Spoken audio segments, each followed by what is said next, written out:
Hello guys, नमस्कार। आज हम पढ़ने वाले हैं इनफ्लोरेसेंस। इनफ्लोरेसेंस को हिंदी में बोलते हैं पुष्प क्रम, पुष्पों का क्रम। जो भी फ्लावर आने के पहले जो शाखा आती है उस पर पुष्प क्रम होते हैं। तो इसकी अब हम परिभाषा देखते हैं। परिभाषा क्या है? तो इस परिभाषा में क्या है? Arrangement of flowers on stem और ब्रांच। जो स्टेम है, जो शाखा है, उस पर फ्लावर्स का अरेंजमेंट। फ्लावर्स का अरेंजमेंट किस प्रकार का है, ये इन्फ्लोरेसेंस कहलाता है। अब इसके जो टाइप्स हैं, ये दो टाइप्स के होते हैं। एक होता है इसमें रेसिमोस और एक होता है साइमोस। तो पहले हम देखेंगे रेसिमोस, जिसको कि असीमित भी कहा जाता है, अनिश्चित भी कहा जाता है। तो इसकी जो कैरेक्टरिस्टिक्स हैं, विशेषताएं हैं, वो क्या हैं? तो इसके देखिए आप, इसकी कैरेक्टरिस्टिक्स हैं कि मेन एक्सिस कंटिन्यूस ग्रोइंग। जो उसकी मेन शाखा होती है, मेन शाखा होती है वो लगातार ग्रो करती रहती है। ठीक है, मेन शाखा जो होती है वो लगातार ग्रो करती रहती है और उस शाखा के टिप पर कोई भी फ्लावर नहीं होता, जिसके कारण ये लगातार बढ़ती रहती है। और इनका जो अरेंजमेंट होता है फ्लावर्स का, जो इसमें पुष्पक्रम का जो अरेंजमेंट होता है, ये एक्रोपिटल होता है, एक्रोपिटल अरेंजमेंट। एक्रोपिटल का मतलब होता है अग्राभिसारी क्रम। अग्राभिसारी क्रम का मतलब ये होता है, नीचे के जो पुष्प होते हैं वो पुराने होते हैं, आकार में बड़े होते हैं, और ऊपर की ओर जो पुष्प होते हैं वो नए और छोटे होते हैं। ठीक है, तो नीचे के पुष्प बड़े और ऊपर के पुष्प जो आ रहे हैं वो छोटे होते हैं। तो इस प्रकार का जो अरेंजमेंट होता है उसको हम बोलते हैं एक्रोपिटल अरेंजमेंट या फिर अग्राभिसारी अरेंजमेंट।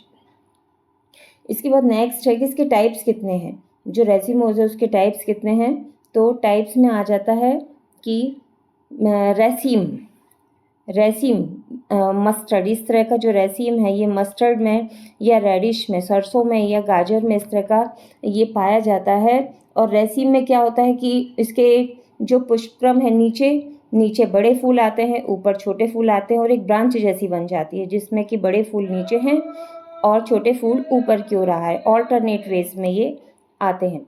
देन नेक्स्ट है स्पाइक। स्पाइक जो है ये एक्रेंथस और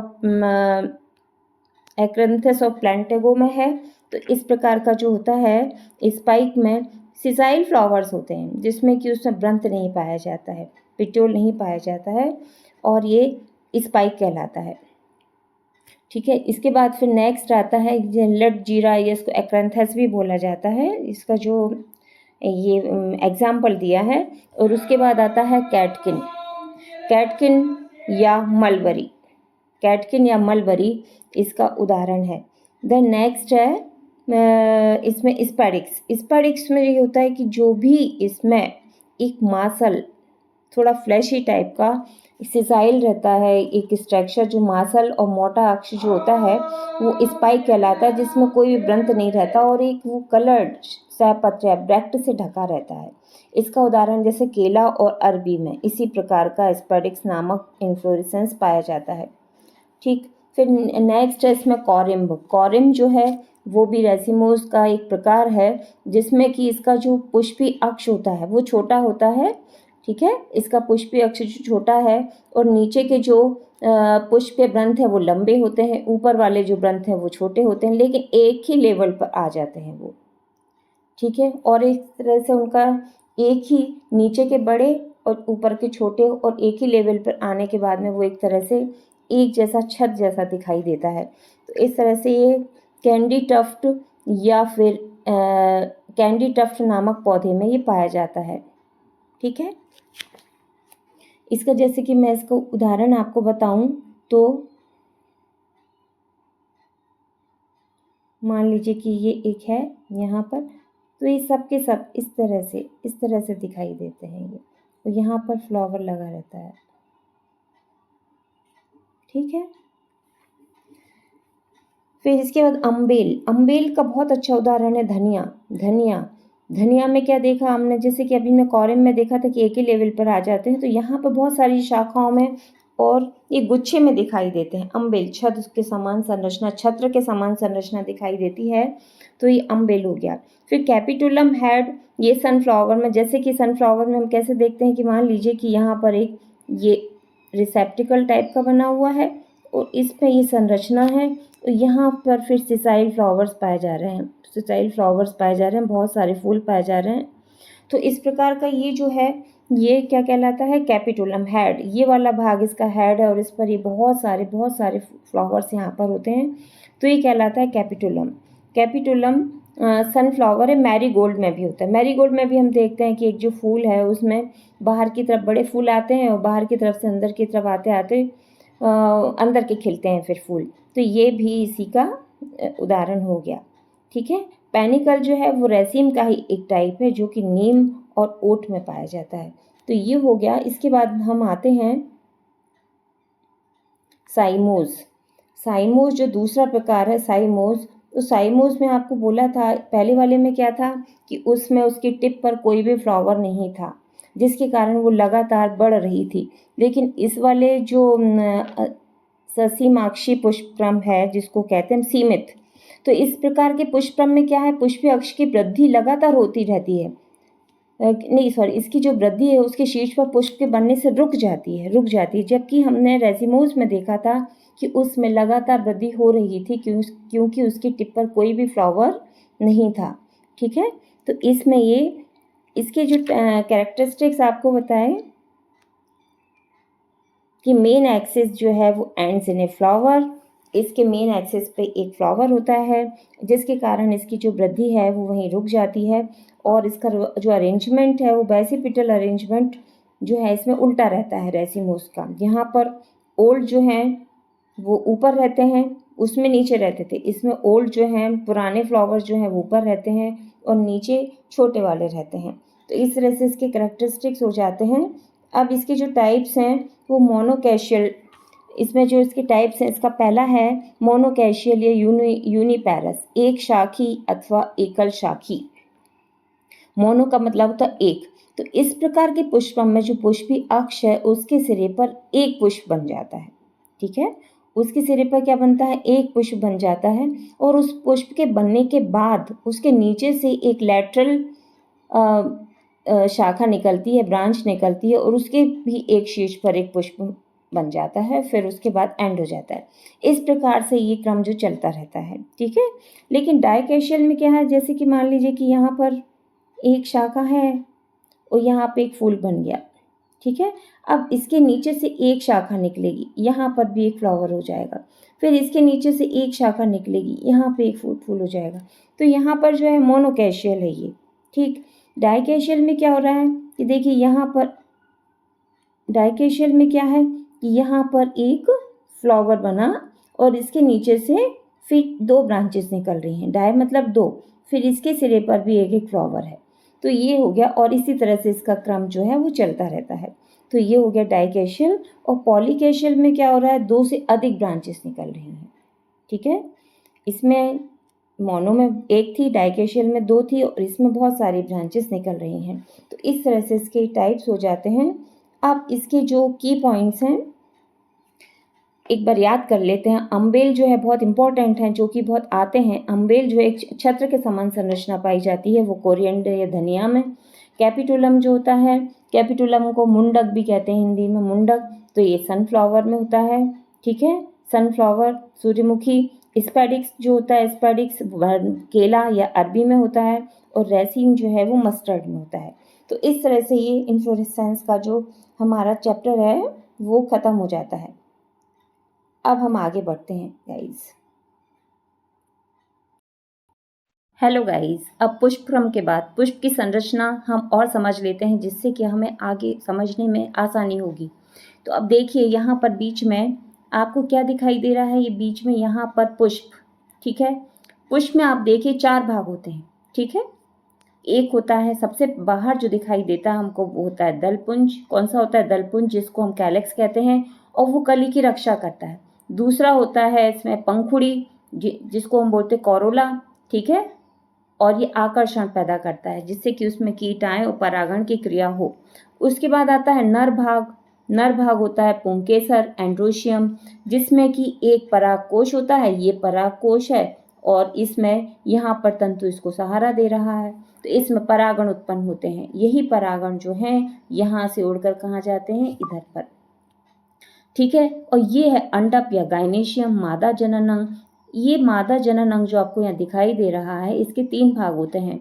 ऊपर वाला भाग वर्तिकाग्र, तो वर्तिकाग्र भाग जो है यहीं पर, इसी भाग में जो परागण हैं वो यहाँ पर आते हैं और यहाँ पर निषेचन की क्रिया में ये सहायक होते हैं। दूसरा भाग ये वाला जो है वर्तिका, और नीचे रहे अंडाशय, और इस अंडाशय के अंदर ये जो आपको येलो कलर का बीच में दिखाई दे रहा है, ये होता है बीजांड, ठीक है। तो ये आपको पूरी तरह से क्लियर हो गया होगा। तो इसमें उभयलिंगी, देखिए आप लिंग के आधार पर पुष्पों के प्रकार दिए। उभयलिंगी जिसमें दोनों नर और मादा भाग पाए जा रहे हैं। एक लिंगी जैसे पपीता, जिसमें केवल एक ही नर भाग पाया जाता है, ठीक है। अलग से इसमें जिसमें केवल मादा पाया जाता है, वो भी एक लिंगी है, ठीक है ना। निषेचन के पश्चात जो है, जब परागकण जो है वर्तिकाग्र से होते हुए नीचे आते हैं अंडाशय में, तो यहाँ पर निषेचन की क्रिया होती है और अंडाशय भाग जो है ये फल बनाता है, और जो पुष्प जो बीजांड वाला भाग है वो क्या बनाता है, बीजांड वाला भाग जो होता है वो बीज बनाता है, ठीक है। तो इस तरह से ये आपको क्लियर हो गया होगा। डायग्राम को पढ़ने के बाद आपको अच्छे से क्लियर हो जाएगा और उसके बाद हम रिवीजन करेंगे इसको शॉर्ट में, ठीक है गाइज। मुझे उम्मीद है कि आपको अच्छे समझ में आ रहा होगा। गाइज, फ्लावर के डिस्क्रिप्शन के बाद अब हम इसको पॉइंट्स में देखते हैं कि किस तरह से इसके कौन कौन से पॉइंट्स हैं। तो इसका पहला है कि परिभाषा एवं स्वरूप। तो ये आवृतबीजी पौधों का जनन अंग है। आवृतबीजी पौधे वो होते हैं जिसमें कि जो बीज है वो फल के अंदर रहता है, ठीक है। और ये पुष्प जो है एक रूपांतरित तना है, मॉडिफाइड शूट है, ठीक। इसके बाद आते हैं इसके कार्य क्या है, पुष्प के मुख्य कार्य क्या है, फंक्शंस क्या हैं इसके। तो इसका जो कार्य है, मेन कार्य है, वो इसका जनन अंगों का निर्माण, फॉर्मेशन ऑफ रिप्रोडक्टिव ऑर्गन्स, ठीक है। जितने भी इसमें एंड्रोशियम गायनेशियम पाए जा रहे हैं वो इसी में पाए जाते हैं। दूसरा इसका परागण, परागण मतलब पॉलिनेशन।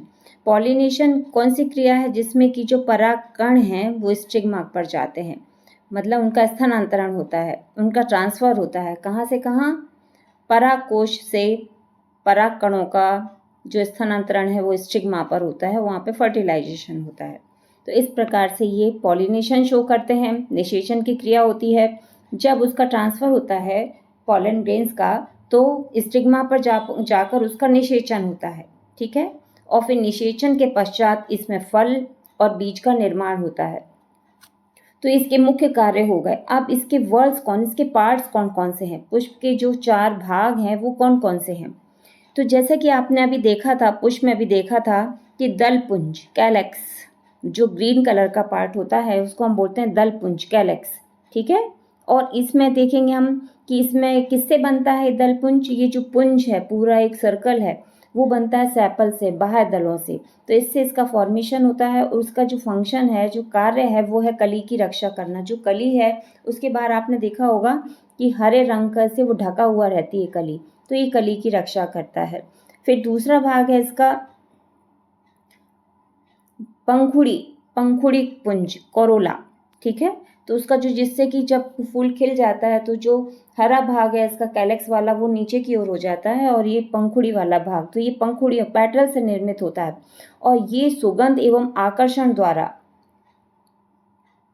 ठीक है, सुगंध एवं आकर्षण द्वारा परागण की क्रिया करते हैं, जिससे जो कीट हैं, ठीक है, मधुमक्खी वगैरह जितने भी छोटे छोटे कीट होते हैं वो आकर्षित होते हैं और इस पर बैठकर परागण की क्रिया संपन्न करते हैं। उन्हीं से चिपक कर ये दूसरे फ्लावर पर चले जाते हैं परागकण, और वहाँ पर जाकर निषेचन की क्रिया होती है। तो ये जो है ये सुगंध और आकर्षण के लिए है। देन थर्ड जो इसका है पुंकेसर, पुंकेसर एंड एंड्रोशियम, ये इसका मेल रिप्रोडक्टिव पार्ट है और ठीक है, नर जनन अंग है जिसको कि हम बोलते हैं एंड्रोशियम, ठीक। और इसमें किसका फॉर्मेशन होता है, परागकणों का फॉर्मेशन होता है। देन फोर्थ पार्ट है इसमें अंडप, अंडप या गाइनेशियम या पिस्टिल, मादा जनन अंग, ठीक। मादा जनन अंग जो है वो बीजांड होता है, ठीक है। इसके बाद फिर आता है क्या, अंगों की संरचना, किस प्रकार से अंगों की संरचना होती है, जो पुंकेसर और अंडप, ये इसके कौन से भाग हैं? जनन अंग हैं। तो जो पुंकेसर है इसकी जो रचना है वो किस प्रकार से होगी, किस किस से मिलके बना हुआ रहता है ये? तो जैसे कि आपने देखा है कि इस प्रकार से इसमें एक ग्रंथ रहता है और यहाँ पर जो है वो ये क्या पाया जा रहा है? परागकोश। तो इसमें ये तंतु रहता है, फिलामेंट है, और ये परागकोश है। तो इस प्रकार से ये पुंकेसर की संरचना होती है और इसी परागकोश के अंदर जो होते हैं बहुत सारे कण पाए जाते हैं, जिसको हम बोलते हैं परागकण। और यही परागकण जो है परागण की क्रिया में कहाँ से? परागकोश से कहाँ की हो जाते हैं? स्टिग्मा की ओर। ठीक है, तो ये हो गया इसका। फिर आता है इसके बाद अंडप। अंडप यानी जो इसका मादा जनन अंग है, पिस्टिल। ठीक है, तो इसमें हम देखते हैं कि ये जो है इस प्रकार से जाता है ये वाला भाग, और यहाँ पे जाने के बाद इस तरह से होके और ये पतला होके यहाँ पे बीजांड बनाता है। तो ये वाला भाग जो है ये ओवरी है, नीचे वाला भाग ओवरी हो गई, ये स्टाइल हो गई और ये स्टिग्मा हो गई। तो इसके ये भाग होते हैं अंडप के। ठीक है, जैसा कि अभी आपने डायग्राम में देखा था। इसके बाद नेक्स्ट आता है इसमें पुष्पों के प्रकार कितने टाइप के होते हैं। तो इसमें 3 तरह से, 3 के आधार पर बताया गया है कि पुष्पों के अलग अलग प्रकार किस प्रकार से होते हैं। तो लिंग के आधार पर, जेंडर के आधार पर इसमें उभयलिंगी मतलब बाइसेक्सुअल, जिसमें कि मेल और फीमेल दोनों रिप्रोडक्टिव पार्ट्स पाए जा रहे हैं। ठीक है, नर और मादा जननांग दोनों पाए जा रहे हैं। तो ये आपने गुड़हल में भी देखा होगा कि उसमें पीले पीले जो हमको परागकण दिखते हैं वो इसका मेल रिप्रोडक्टिव पार्ट होता है, पुंकेसर होता है, और जो उसमें बीच में जो रेड कलर का दिखाई देता है वो इसका फीमेल। तो इस तरह से उभयलिंगी। एक लिंगी, जैसे पपीता और खीरा में अलग अलग फूल खिलते हैं, नर और मादा, तो ये एक लिंगी होता है। देन नेक्स्ट है पूर्णता के आधार पर कैसे, कि पूर्ण पुष्प, चारों चक उपस्थित, ऐसे पुष्प जिसमें कि चारों भाग पाए जा रहे हैं पुष्प के, कैलेक्स, कोरोला, एंड्रोशियम, गायनेशियम, तो वो कैसा कहलाएगा? पूर्ण। और जिसमें कोई भी एक चक्र अनुपस्थित है वो कहलाएगा अपूर्ण पुष्प। ठीक है, अब सम्मिति के आधार पर कैसा, कि नियमित होते हैं, एक्टिनोमॉर्फिक होते हैं और अनियमित होते हैं। ठीक है, ऐसे पुष्प जिनको काटने पर वो बराबर 2 भागों में बढ़ जाता है उसको हम बोलते हैं एक्टिनोमॉर्फिक। ठीक है, और अनियमित तो जो होता है जिसको कहीं से भी काटो बराबर भागों में नहीं बांटा जा सकता उसको बोलते हैं जाइगोमॉर्फ। महत्वपूर्ण तथ्य में हम देखेंगे सबसे बाहरी चक्र होता है कैलेक्स जो हरे रंग का होता है, सबसे भीतरी चक्र होता है गायनेशियम जो फीमेल है, परागकण का निर्माण कौन करता है? एंथर, और निषेचन पश्चात अंडाशय बनता है। निषेचन के पश्चात जो ओवरी रहती है उसमें फल का निर्माण होता है, और निषेचित पश्चात बीजांड, जो बीच में बीजांड है वो बीज का निर्माण करेगा। तो कभी भी इस प्रकार से पूछा जाए कि फल का निर्माण कौन करता है तो आपको उत्तर देना है अंडाशय, और बीज का निर्माण कौन करता है तो बीजांड, क्योंकि इसमें बहुत ज़्यादा कन्फ्यूजन होता है गाइस। तो आपको ये 2 चीज़ें बहुत अच्छे से याद रखनी है। ठीक है, अब मुझे उम्मीद है कि आपको बहुत अच्छे समझ में आ गया होगा, और मैं पूरी कोशिश कर रही हूँ कि आपको सरल भाषा में समझाऊँ, क्योंकि अगर आप बहुत ज़्यादा डिटेल पढ़ेंगे तो आपको बहुत कन्फ्यूजन होगा, और एक समय में इतना सारा पढ़ना बहुत पॉसिबल नहीं है, और यदि आप पढ़ते हैं तो फिर वहाँ कन्फ्यूज़न क्रिएट होता है। इसलिए मैं आपको सरल भाषा में मेन जो चीज़ें हैं जो हमें याद रखना वो पढ़ा रही हूँ। यदि आपको अच्छा लग रहा है तो प्लीज़ आप सब्सक्राइब कीजिए, शेयर कीजिए, कमेंट कीजिए, और मुझे ये भी बताइए कि आपको और क्या पढ़ना है और आपको क्या कमी समझ में आ रही है। ठीक है guys, thank you. Hello guys, अब पुष्पक्रम और पुष्प को समझाने के बाद में अब बारी आती है एमसीक्यूज़ की। तो एमसीक्यूज़, पहला एमसीक्यूज़ है कि पुष्पक्रम क्या है। एक पुष्प, तने व पत्तियों का क्रम, तने व पुष्पों का विन्यास, जड़ का भाग। तो आपको अच्छे से पता है कि तने पर पुष्पों का विन्यास। देन सेकंड इज रेजिमोज, पुष्पक्रम की मुख्य विशेषता क्या है। रेजिमोज और साइमोज हमने 2 पढ़े हैं। तो इसमें रेजिमोज जो होता है उसमें मुख्य अक्ष लगातार बढ़ती रहती है। ठीक है, तो इसमें कौन सा उत्तर होगा? मुख्य अक्ष लगातार बढ़ती रहती है। देन नेक्स्ट इज साइमोज, पुष्पक्रम में मुख्य अक्ष का अंत किस में होता है? पुष्प में। ठीक है, तभी तो वो वहीं रुक जाती है। तो साइमोज में मुख्य अक्ष का अंत किस में होता है? पुष्प में। इसका उत्तर है सी। देन स्पाइक किस प्रकार का पुष्पक्रम है? स्पाइक, तो स्पाइक जो है वो रेजिमोज का ही एक प्रकार का उसकी वैरायटी है, तो इसमें आ जाएगा रेजिमोज। सूरजमुखी में कौन सा पुष्पक्रम पाया जाता है? तो आपको पता है सनफ्लावर में जो है कैपिटुलम एक तरह का ऐसा हेड जैसा रहता है, उसमें बहुत सारे फ्लावर छोटे छोटे लगते हैं, तो इसका उत्तर होगा मुंडक या कैपिटुलम बी। ठीक है, गेहूं में कौन सा पुष्पक्रम पाया जाता है? तो गेहूं में पाया जाता है कौन सा? स्पाइक। गेहूं में कौन सा पाया जाता है? स्पाइक। आपको अच्छे से याद रखना है, गेहूं है, चावल है, इस प्रकार से जितने भी घास वर्ग के जो पौधे होते हैं उसमें स्पाइक पाया जाता है। ठीक है, और इसके बाद आता है नेक्स्ट, पुष्प का मुख्य कार्य क्या है? पुष्प का मुख्य कार्य क्या है? भोजन बनाना, ये तो पत्तियों का है। प्रजनन करना होता है, ठीक है ना, क्योंकि उसमें एंडोशियम और गाइनेशियम, नर और मादा दोनों भाग पाए जाते हैं, तो ये क्या करता है? प्रजनन करता है, तो इसका उत्तर होगा बी। फिर पुष्प का नर जननांग कौन सा है? नर जननांग दो आपने पढ़े हैं, एक नर और मादा, तो नर जो होता है वो क्या होता है बताइए? अंडप तो होगा नहीं, अंडप तो नीचे रहता है, दलपुंज बाहर रहता है, पुंकेसर। ठीक है, बाहर दलपुंज के बाहर रहता है, तो इसका उत्तर होगा पुंकेसर, जिसमें परागकण बनते हैं। पुष्प का मादा जननांग कौन सा है? पुंकेसर तो नर हो गया, तो अंडप जो है स्त्री केसर, नाम से ही समझ में आ रहा है, इसका उत्तर होगा बी, अंडप स्त्री केसर। परागकण कहाँ बनते हैं? परागकण कहाँ बनेंगे? परागकोश में बनेंगे। ठीक है, परागकोश के अंदर परागकण पाए जाते हैं। बीजांड कहाँ स्थित होता है? बीजांड जो है वो अंडाशय के अंदर बंद होता है। ठीक है, वर्तिकाग्र होगा नहीं, वर्तिकाग्र तो ऊपर पाया जाता है जहाँ पर परागण के पश्चात परागकण आते हैं। ठीक है, परागकोश में परागकण पाए जाते हैं, तो बीजांड कहाँ पाया जाता है? अंडाशय के अंदर। फिर पूर्ण पुष्प वह है जिसमें चारों पुष्प चक्र उपस्थित हो। आपको बताया था जिसमें चारों चक्र हो वो होता है पूर्ण पुष्प। ठीक है, द्विलिंगी पुष्प किसे कहते हैं? जिसमें पुंकेसर यानी नर भाग और अंडप यानी मादा भाग दोनों हो, तो वो क्या कहलाता है? द्विलिंगी। परागण क्या है? परागण क्या होता है? परागकण का वर्तिकाग्र पर पहुंचना, बी उत्तर। ठीक है, निषेचन के पश्चात बीजांड किसमें परिवर्तित होता है? आपको बताया था कि फल जो होता है वो किससे बनता है? अंडाशय से, और बीजांड जो है वो किसमें परिवर्तित हो जाता है? बीज में, तो इसका उत्तर होगा बीजांड किसमें परिवर्तित हो जाता है? बीज में, बी वाला। अम्बेल पुष्पक्रम का प्रमुख उदाहरण है। अम्बेल एक छत्रनुमा संरचना कौन बनाता है? धनिया, बी। ठीक है, देन स्पैडिक्स पुष्पक्रम, आप अच्छे से याद रखिए, थोड़े से कंफ्यूजन होता है। स्पैडिक्स जो है ये होता है केला जिसमें मासल एक संरचना होती है, उसके ऊपर ब्रैक्ट या सहपत्र पाया जाता है, कलर, जो कि आकर्षित करने के लिए होता है, तो इसका उत्तर होगा केला।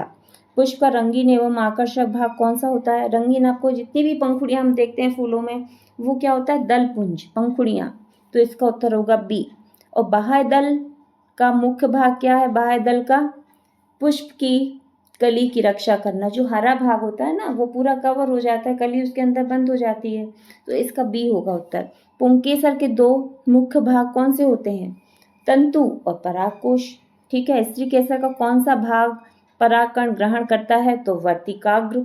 वर्तिका तो लंबी होती है, वर्तिकाग्र ऊपर जहाँ पर कि परागकण आके गिरते हैं परागण के बाद। निषेचन के बाद अंडाशय किसमें बदल जाता है? अंडाशय किसमें बदल जाता है? फल में।